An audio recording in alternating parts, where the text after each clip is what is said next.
Hey, how's it going? This is Ricardo, and in this video I'll show you how to remove the DC jack on a Dell XPS 12-9Q34. If you're looking for parts for this laptop, go to our website and use this coupon for a 5% off discount.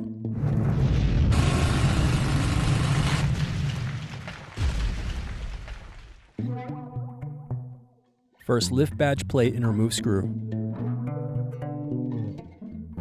Then unscrew and remove bottom base.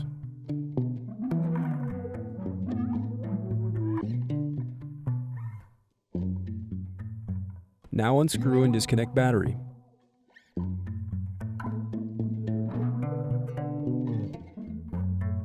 Now unscrew and disconnect DC jack.